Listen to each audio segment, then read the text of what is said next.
What's going on? Got to ask the real good question. Bill Parcells versus Tom Coughlin. Who was the greater New York Giants head coach?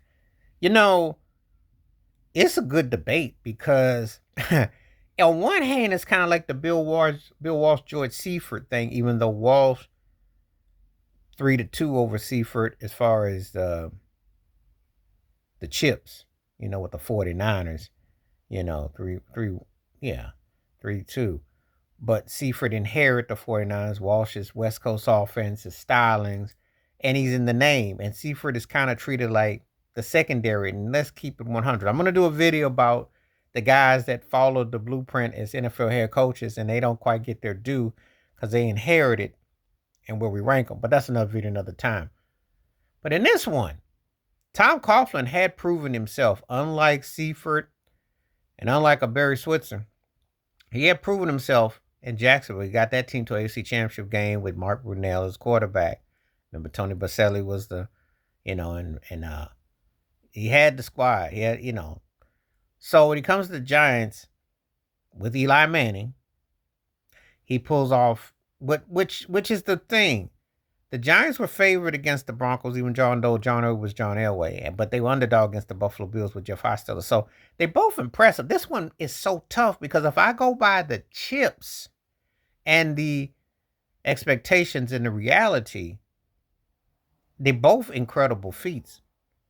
Now, Parcells had more success with the Giants playoffs, and in football, you can make the case was tougher situation. However, Coughlin's with Eli Manning, even though he's got better stats, well, you're more afraid of Eli Manning than you were Phil Simms. That's debatable. Tiki Barber, Joe Morris, you might give Tiki the edge. The receiving core, but Mark Bavaro, I'm trying to think with Jeremy Schott, because the Giants had a tight end. I don't think they had a Bavaro. And obviously, the Giants had the better defense. So Michael Strahan is bad, but he no Lawrence Taylor. Let's keep it a buck. Different positions, but still impact. So, who was the greater New York Giants coach? And if you use the Super Bowl criteria, Coughlin would get the dub because even though the Giants beat the Buffalo Bills in a classic, in which some people consider the greatest Super Bowl ever, wide right Scott Norwood, and that's still a heartbreaker as a Bills fan. Beating those Patriots twice, especially in that undefeated year, that just carries crazy weight as one of the greatest upsets ever. And I don't think that all due respect, that beating that Broncos team, as great as Phil Simms played out his mind, and beating the Bills with Jeff Hostetler coming in off the bench and holding the Bills to 19, but how that went down was incredible defense of what they did.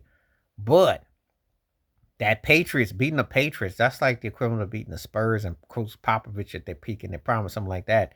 That was a huge, huge, huge, huge thing. But, Parcells would probably, because of the way that they won, the dominance of the defense, and then to work with both sides. Because one thing about the Giants were actually that good. They were physical. They actually were that good. Eli Manning was so streaky that he could have possibly been benched during the season, as opposed to how he got hot and made a run in the postseason. So, those sort of things have to be taken into account of you as well. But it's a great question, and it all comes down to what you favor.